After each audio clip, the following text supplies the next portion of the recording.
Hello and welcome to Impactful Conversations with Nejmi and Dr. and my esteemed co-host, Dr. Glenn Wallis. How are you doing, Glenn? Really good. Yeah, really good. Thanks very much. I'm very much looking forward to this second part of this podcast episode because as really interesting as the first was, and it was, and I think you and I came away, we were discussing it afterwards about how much new thinking you and I had sort of stumbled upon as part of that. I think that this might be really interesting. I hope it's going to be really interesting, both not just for you and I, but for the audience, because we're rolling it up to that organisational level. So I'm anticipating this one eagerly. Good, and I hope our dear listeners are doing the same. So, welcome to this episode where, as Glenn just described, we are taking some time to really digest and synthesize all of the best ideas over the year that has passed of impactful conversations. This is the last record of the year. We're arriving into the holiday season, or a good opportunity to slow down pace, hopefully significantly for most of our listeners, and hopefully use some of that time for reflection, for really thinking about how has the year evolved. Where is there opportunity to do things differently going into the next year? We're in that kind of season. So this is a good opportunity. So it seems well timed for us to be thinking about and kind of exploring the themes of the year to come, but specifically with that in mind. How do you want to set up for the year that is to come, the year that follows? So if you haven't listened to part one of this conversation yet, we'd encourage you to start there. There we focused on two of the macro themes from records over this year, particularly focused around the leadership lens, the individual lens. You as a leader, what could you be thinking about or doing in order to create that real shift around high performance? Today, we're shifting focus to really think about organizationally, as a leader, working within the external of, building, scaling, or delivering within an organization. What can you be thinking about to really create that impact, create the impact that you want to have at that organizational, sort of complex level. And so I'm really looking forward to getting into macro theme 3 and 4 of this year. So should we just dive straight into that and maybe explore our first macro theme for today, which is around that strategic clarity topic. Glenn, do you want to share a little bit about this? Yeah, and I think you made the point on the last episode, which was that whilst we've separated these just for logistical ease, they're all really interrelated. So whilst we're framing this as two of the macro themes that emerged from all of the conversations that we've had and all of the research that was done before the episodes even started, there's just so much overlap between them. But in order to make sense of what we're trying to do with these two episodes, we've broken them out into that way. This theme that we're going to spend a little bit of time on now is looking at the importance of strategy, the importance of being clear around what strategy is. And that wouldn't necessarily be restricted to the organization's strategy. If you're a leader of a function, or you're a director of a geography, there's nothing stopping you setting strategy within your own remit. So we're not only talking here about the organizational wide strategy, but there's something really, really important here about how do you devise, communicate, measure strategy? How do you drill that down into the organization in a coherent way that is maximizing the opportunities and the chances of you succeeding? We put many of these episodes that were specifically related to this topic at the start of 2025, because we were aware that that's often when that kind of work is being done. So that was a strategic decision. See what I did there on our part. Those episodes. Many of the episodes touched on the topics related to this, not just in that particular little mini season. we had Dieter Veltzman sort of kick us off with looking at strategy and the important difference between strategy and planning. And then other topics you and I discussed, tools that you could use, KPIs, OKRs, SMART goals, etc., etc. And then as we broadened out the high performance conversation, almost all of our guests touched on, focus, on goals, on purpose. And so I think that's really the macro theme that has emerged, is the importance of clarity and the importance of alignment across the organization if the organization is going to have any chance of delivering the strategy. Yeah. I really like the themes, because we explored quite a number of different topics, right, around goal setting, alignment to the organization's sort of broader purpose, and the opportunity as a leader to define exactly as you just described there, Glenn, your own strategy around, within the sphere of influence that you have, or that you're responsible for.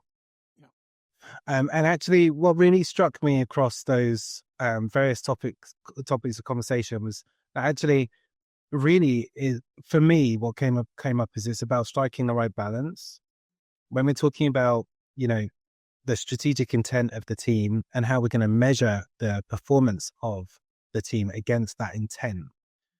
Often, whatever tools we use, actually the challenge around getting that right, striking the right tone around it is, have we created the right focus? Have we and distilled it to the right focus as well? Like, are we spread too widely? Are we measuring and tracking or delivering objectives that are too wide? Are they stretch enough or not stretch enough? Are we providing the right amount of challenge and support to be able to deliver on the strategy? All of that is about striking the right balance so that we are motivated and inspired to deliver on the intent, and without running the risk of being overwhelmed by being spread too thinly, or not being clear enough, or the strategic intent not being understood and interpreted, so that you can really hone the focus of the individuals in the team to be able to deliver as effectively as can be. Yeah. I the thing that struck me, and I genuinely hadn't thought about it in this way until we were reviewing all of the scripts and the outcomes or the outputs of all of the episodes, is just there's a model that's sort of created in my head, and I think I talked about it on one of the episodes, was the idea of the sort of Russian dolls that you have a one large Russian doll, and then you open that, you've got a slightly smaller Russian doll, and you open that, you've got a slightly small. And I think that the importance of layers or alignment across the organization, I was really struck by that, coupled with the idea that if you have an objective that's medium to long term, there are at least two ways of increasing your chance of achieving that. One is you've got to have one in the first place. Otherwise, how do you know what to do, right? So there has to be some intent that you're trying to achieve, some outcome that you're looking for. And I think I have a tendency to start at that outcome and work back. And I know other people start from today and work towards. I think the skill really comes in, leaders being able to do both of those things, which is, I know where we want to get to. I understand if I work back from that, what steps need to be in place. And if I look at where I am today, I can also go forward to that space, and I can map and plan out for that. And being able to do both of those things, I think, is a real art. And certainly when I think about the leaders that I've coached over the years, very often those leaders fall into one of those two approaches as their kind of default mindset. Mm-hmm. And I think what this year's helped me think about is that alignment is really important, and hold on to the outcome, yes, but spending time on working, a plan to that. And we'll get on to, I know, about focus and sticking with the plan and discipline around it. I know we're going to talk a little bit about that too, but yeah, the strategy is not clear, you've got absolutely no hope, have you? And that's accepting that stuff happens, right? COVID comes along, that these things are not set rigidly, but they need to be set. Yeah.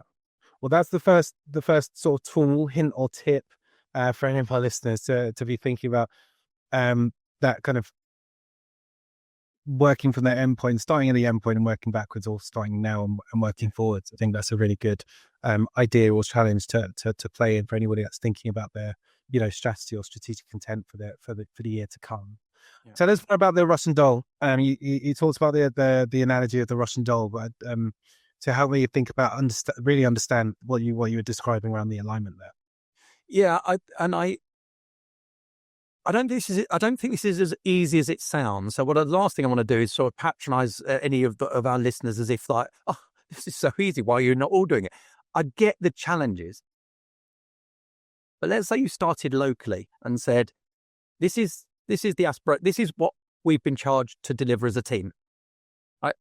And we've got 12 months to deliver it. Okay, well, if we were able to say, as the leader of the team, my job in order to help deliver those things is X, Y, and Z. And if your job, Nejmi, as one of my team members, is you've got to deliver A, B, and C for me to deliver my X, for us to deliver the end goal, there should be alignment between them all. So in an ideal world, and I understand we are very far from an ideal world, but in an ideal world, somebody in the newest member of the organization should have a set of goals and a plan that rolls all the way up to the CEO of the organization, and it's integrated all the way through in order to maximize velocity and to maximize efficiency. That is not, I think that's quite rare, and you can't always track it back. I understand that's an ideal, but the principle is that, so that everybody's effort, is being corralled in the same direction. There's it makes me think about one of the themes that we talked about in the previous episode, right? Actually, when we're talking about how we enable performance, that we also need to think about the human, their aspirations, and how that builds in. And actually, as a leader, setting strategic intent and objectives for the team and for individuals, or having that driven hopefully autonomously by the individuals themselves, but actually as a leader, it's really critical to be able to be honing and driving that alignment, convincing at times how the aspiration is in alignment with the team's focus and the organization's strategic intent, and really kind of working very hard to keep everybody aligned on that. I think of a pyramid, but Russian doll works fine in the same way. Like it sort of, in my mind, it's just everything has to trick on. Sort of the narrower the base of that pyramid, the more closely aligned everybody's contribution is towards the team's objective, the more, I guess, honed in, and hopefully the more impacts that you'll be able to drive from that focus as well. Yeah, I think exactly that. And I think that the theme that has emerged here is about the clarity of strategy. It's not arguing the toss about whether you should have a strategy or not. I think we're taking that as a given. It's what things need to be in place in order to make that strategy clear, understood by everybody, and then everybody's performance, bearing in mind the theme of the whole year was about high performance, that everybody's performance is contributing to the successful delivery of that strategy. And that's a discipline. You can't set it once and expect, to your point about performance management, and performance enablement. You can't have that conversation 4 times a year and hope to be realigned. Hope to be aligned, or hope that one meeting is going to help you realign people that have gone off in all sorts of other directions, no fault of their own, by the way. So I think it's about the one thing that I don't know if you'd agree, but the one thing that surprised me slightly in relation to this particular theme was that communication didn't come out more clearly as something that people need to be mindful of. The communication of the strategy. Maybe it got delivered through the individual leadership lens part, but we didn't get too much on communicating a strategy to the organization. I don't know whether I've missed something, but that didn't come through as strongly as we might have expected. No, I think that's fair. We focus more heavily on the other mechanisms through which strategy is delivered upon. Yeah. like the tools, the processes, like, objective setting, OKRs, etc. Yeah. But one of the on just a quick nugget on that topic around communication and strategy. One of the sort of leadership principles that we came across in one of my previous organizations was this idea that simplicity scales. That actually, when you can boil down a strategy, a strategic intent into, 3 words, or, just like really a short, sharp statement of intent that everybody knows, can recite because they've heard it several times. There was also a little nugget that I used to deliver upon when working across a large, function. And at one point, I had around 65 individuals across like 4 or 5 different teams rolling up into the work that I was doing. Is that when that's true, if you're trying to drive through any change or trying to drive through a strategy or keep people focused, any topic that you need people to keep front of mind and do something with, is that people need to, I think it's like from marketing, but people need to hear something 7 times before it goes in. Through various different channels or whatever it might be. And so, when thinking about how to ensure the the strategic intent remained central to how people are thinking and operating, was mapping out what are those different touch points that I'm going to ensure that this sort of message continues to sort of resonate within the team. And I think that's a really sort of useful reminder for anyone in trying to drive strategy across their team, is that we often underestimate how many times a message needs to be repeated, how much it needs to be boiled down before it could be properly understood, interpreted, and then acted upon in the way in which you would expect. I think we have a massive capacity for overestimating the power of our words, or like how memorable it is when we've described something really clearly. It seems really clear to us because we've done the work. We've been sitting with this for a while, and this has arrived to us. But often this is something that people are hearing, hopefully not for the first time. But it's really important. This might be a nice sort of segue into our next theme. But I was talking about 18 months ago to a chief transformation officer, and she provided a lovely analogy or metaphor for exactly what you've just said, which is often most senior leaders in an organization have been working on that strategy for months before the rest of the organization get to hear about it. And you said, if you imagine a train, it's like the senior leaders are sitting in the first carriage of a train as it pulls into the station. And so they've arrived, but the rest of the organization are in the next 12 carriages. And so they're only just catching up, and just moving into the station as the leaders are getting off. And I think that is a lovely way of sort of thinking about timing of messaging and communication. To your point, I've also heard it said, just about the time you're getting bored with the messaging is about the time that other people are starting to pay attention. Well, it is a brilliant segue into our last macro theme for the year. Tell us a bit about that one. Because it is broadly this same idea. Actually, macro theme number 4 is that transformation, driving through change or difference within an organization, which everybody is doing, because the external macro environment is constantly shifting. The specter or the opportunity of AI, I think, brings this central to every leader's thinking today. But realistically, this is true, and it's been true for a long time, and it's only accelerating. That transformation is key to leadership, and that being able to enable transformation is a leadership discipline.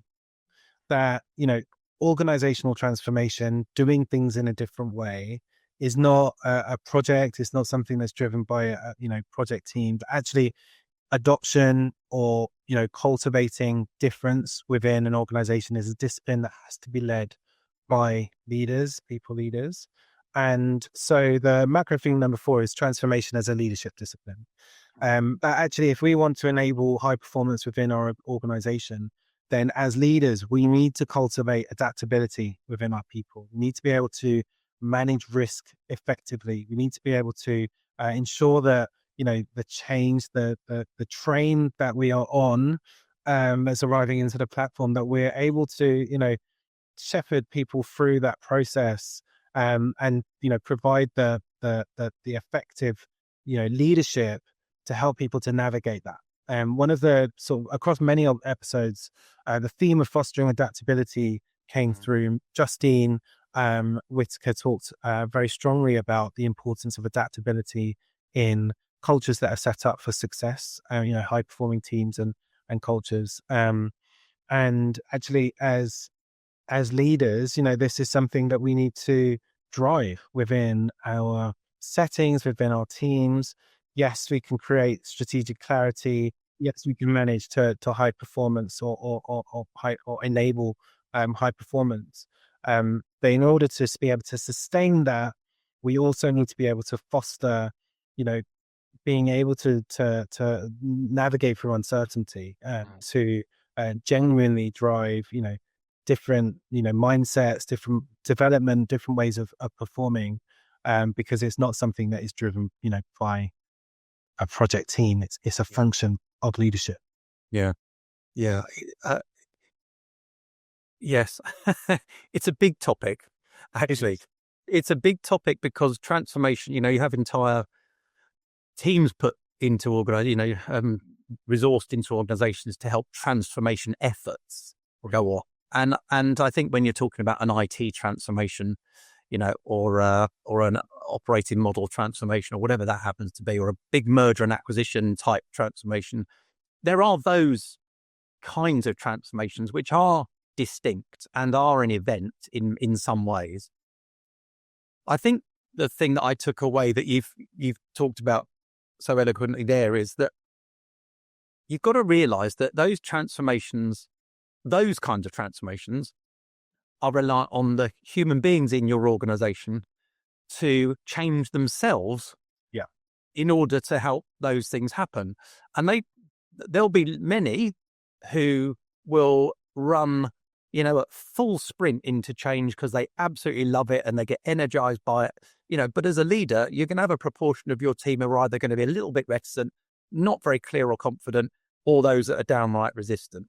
And so the idea that transformation is a leadership discipline, I think, is absolutely right. Because if you boil it down, it's about people. It's even if it's I don't mean even if, that's not the right phrase, but if it's an IT transformation, which feels very systemy, you've still got the people that have both got to implement that change and transformation and the receivers who've got to accept it. So, you can't get away from organizations being about and driven by people. Yeah. And transformation is part of organizational life.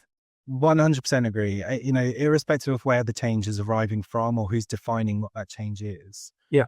Fundamentally, as a leader, there is a support and challenge requirement or function, responsibility to enable transformation to happen, because, people arrive to, different ways of thinking at different speeds, different paces. And actually, whenever there's uncertainty, as there always is, but certainly that there is, and I think it's fair to say, ever increasing,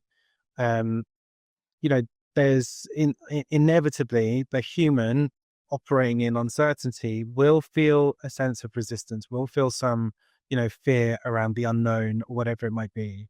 And that can manifest itself in very different ways, around, how people operate or show up in their work context. But as a leader, it's your responsibility to help, again, sort of shepherd people through that process. And so there's absolutely a function. I did some work earlier this year with a community of leaders across a mid-sized organization. Really, they're thinking about, AI transformation and change. But actually, it was about, as leaders, what is your duty? What is your responsibility to help people through to adoption? And one of the biggest enablers to that, of course, is being a very effective communicator, so that people can be very clear and inspired around what they need to do differently and understand it, and so on and so forth. but being an effective communicator is also being an effective listener, and actually creating the space and challenging the individuals in your team to be honest with how they're thinking and feeling and interpreting, the way forward, so that you can understand where the resistance comes from, and you can challenge that resistance and create and work with the individuals in your team to co-create a different way of looking at things and working forward. And that's where I think a lot of our work becomes, again, really, really potent, right? Actually creating spaces for people to work through, to be coached around, and to work through, how to adapt, how to build the skills to help your teams to adapt. Because actually, the conduit towards enabling transformation is just through honest conversations. It was a phrase that I don't recall hearing, but we've had a lot of conversations, so I maybe that I've missed it. But certainly, I would say back in the 2010s and the teens, there was a lot of talk about transformational leadership as a way of framing exactly what you've just said. And it's probably not by chance that, in effect, what you've just described is what great transformational leadership looks like. It's about being curious. It's about developing people. It's about, thinking about how you could coach as a leader rather than direct. And in order, by doing that, or through taking that transformational approach, I think you make people more open to the second type of transformation, which is the sorts of transformation that just seep into an organization or arrive at an organization, not as part of a specific project like an IT or a culture change project. I think it's, how do you create the environment, that word adaptable, how do you create an environment where people are comfortable adapting because they know they've got leaders and managers who can help them through that. And by having that sort of approach, that's how I think you get transformation scale and more likelihood of big transformation projects being delivered, because there is a culture that we're always evolving. We're looking for you to stretch. We're looking for you to change and adapt. And yeah, I think I don't think I've been really clear there, but I think what I'm trying to say, you can tell it's a new thought, is the leadership discipline is leading in a certain way that both helps the formal transformations and the informal everyday change be met well by the organization. Does that make sense? It makes absolute sense. And I think that's where the call to action sits for, listeners today, really thinking about, well, actually, how do I create, transformation within my team? Is actually, it's a muscle, right? Adaptability is a muscle, is something that needs to be flexed. And so if the team, creating opportunity for the team to think about how they could do things in a different way, challenging the team to, think about, again, where is the opportunity lie for us to adapt in how we deliver on our, outcomes or wherever it might be. Actually taking that as a challenge to set within your context with your team, today, get that muscle working, so that exactly as you just described, when the bigger, not necessarily bigger, but when the events of transformation arrive, that the muscle is warm, right? Like, yeah, the team is readied, and you've got the capability for people to adapt, because it's not, a sudden thing that they have to warm up to. It's something that they're familiar with, because they're often challenged to be open around their, where the opportunities lie or where the resistance lay, and you've set the trust and the familiarity within the relationships that you have within the team, so that those things can be worked through more smoothly and more readily, rather than it being like a big jarring experience. Yeah. And that the individuals feel supported Exactly. and go through, because as you rightly said, there's fear, there's lack of confidence, there's all sorts of things that might be present as they move into that unknown. But if you can build that sense of, yeah, we're here for you, we're all in it together kind of thing as a leader, I think that's really powerful. Yeah. I'm just mindful of time, and we're running towards the end of the allocated time for this episode. And I wonder whether we could bring together, firstly, just from these two macro themes, are there some high level kind of things that we could draw out for listeners, and then maybe to to just spend a minute or two thinking, okay, across all 12 episodes of the year and across all of the macro themes, are there some even broader themes that we might pull out? Is that a useful way to spend a couple of minutes? Well, yes, I think looking at the two themes that we've explored today, I think in terms of what you can do with the conversations that we've had, I think given where we are in the year, we're arriving into hopefully a period of downtime, whatever you celebrate or however you celebrate it. Hopefully you're coming into a season of celebration, and again, the pace of day to day can slow down momentarily, which creates an opportunity for reflection, right? For maybe thinking about how the year has been and what do I want the year to include in the year to come. And so across the first theme that we explored, strategic clarity, I think a really simple activity to think about is just an audit of your objectives over the year that's been, your team objectives over the year that's been. Just a quick assessment of how's that gone? Like were they the right objectives? Do you think, like, with the benefit of hindsight, do you think that those were the right things to focus on? How has the execution against those objectives been? If they, what has contributed towards the execution, that level of execution that you have identified, and looking ahead to next year, what are the lessons learned that will help you to go into that year with, again, even more strategic clarity and opportunity to execute against that clarity. So just a quick audit against, that strategic intent, and think about what you could do differently going into the next year.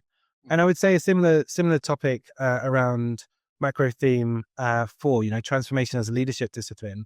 A quick evaluation around how, like, if you were to score the level of adaptability that you feel that your team demonstrates, where would you put that? And what do you think is contributing towards that score? And what could you do differently to challenge the individuals in your team to think and in a more adaptable way, or to operate in a more adaptable way? An honest reflection on what are you doing to positively contribute towards the level of adaptability that you see in your team, or not, right? What could you do differently? And thinking ahead, what are you going to do differently to try and create that as a discipline in your leadership and within your team? I think those are sort of two things that you could directly put into practice today. Yeah, love that. I think that's really cool. If we take a moment to roll up a further stage, then, as I go across the leadership episode from last time and this one, are there any even broader themes that have come up for you? And I think as we've just been talking as recording these are not prepped, in the sense that we're having a conversation and things are emerging through the conversation. So in many respects, this is new to us too. I don't know if I'll kick off maybe. I think for me, from the leadership side, there's something about focusing on the external results and focusing on the internal work that you need to do as a leader. And I think we can take internal on a couple of levels. Internal work could be the internal work inside our team, but it's also very much about, what are you doing as a leader to be different and to lead more effectively? And even in the space of just this 2-part episode, we've offered you lots of additional things that you could go and think about and do to be more impactful. So I think for me, that would be part of the work that has emerged here, which is, yes, you have got external responsibilities and accountabilities. If you want to have more chance of being successful in there, spend more time on you as a leader, your values, your thinking traps, your biases, all of the stuff we've talked about over the year. And I think that will give you more chance of succeeding there. And any sort of macro theme on the leadership side for you before we look at organization? Firstly, I think that's brilliant and absolutely right. Like, there's this, if there's one thing to take away from any of the conversations that we have, that would absolutely be one, right? Like, actually there's huge opportunity for everyone, for all of us, to adapt and evolve, and in order to be the aspirational leader that we aspire to be. The thing that came up for me across these conversations and kind of reflection on the year to come is just how important, or how central it is to leadership, to honor and acknowledge and recognize the humans that you are working with at a very human level. Like if we talk about high performance, it's really about how do you understand and lead the humans in your team for who they are, for the human, for the capabilities that they have. And yes, they're conduits towards outcomes that you might be responsible for. But actually, when you can have good quality conversations with in the understanding of who it is that you're communicating with or communicating with, then you will be able to lead them really effectively. Like for me, it's just I really focus on like getting a real understanding of who you're working with will help you to achieve your aims as a leader. Yeah, I love that. Anything emerge for you on a sort of higher plane for organizations across the conversations and the episodes that we've done this year? For organizations, I would say it's broadly, it kind of evolves from the point that I made a moment ago, right? Like I think often we can think about like the processes and like getting the structures right and ensuring that we've got the regular cadence around how we're reviewing certain things, the what when it comes to high performance. But actually the how is just, I would argue, even more important. And so at an organization level, a real challenge or opportunity exists around how do you equip leaders to have the skills, behaviors, and capabilities to have those very human, interactions or inspirations with those around them. And I think if we focus on the how, we'll be able to, in terms of how leadership is experienced, I think we'll be able to deliver on the what even more effectively. I would echo that. For me, it's very much the biggest realization and the strongest theme to come through for me is exactly that, which is I would word it slightly differently, but the same idea, which is the industrial age is long gone. And to think of an organization as a machine or an input and output mechanism is just not how, not just how what an organization, whatever that is, operate, but actually more importantly, that organization is nothing without human beings. And yes, they need guide rails and systems and processes, but if you really want to make change at an organizational level, it is remembering the human-centered nature of an organization, because without the humans in it, it's nothing. It's an empty building, or it's it's an empty chair or whatever it is. So I'm with you 100% on that. Yeah, really cool. Great, fabulous stuff as always. Look, it's the end of the year. Wow, we finished. We've done amazing. I just want to come back to something we said at the beginning and start on, if I might, which is this podcast is nothing without the work of a brilliant team behind the scenes. Calling out to Jack, who does all of our audio and visual work, to David Pilbeam, who does all of our research beforehand, people like Joe Scott, who post things onto LinkedIn and onto the websites and things so that people are aware that this is happening. And of course, all the guests who have just been incredible. They're great experts and highly experienced in their own field, and to give up time to come and have a chat with you and I, a conversation, hopefully an conversation with you and I, been just a gift, absolute gift. It's been joy, and I can, without being too smoochy at the end of the year and all soft and fluffy, to use a phrase, I've thoroughly enjoyed working with you, Nejmi, over this year. I think the insights you've brought and your personal style have been brilliant. So I've thoroughly enjoyed it. I wish you all the best for the festive period and a brilliant 2026 as well. Likewise, Glenn. It's been a fantastic year, and I'm looking forward to even more impactful conversations in 2026 to come. I'll see you on the other side. Take care. Take care. Bye.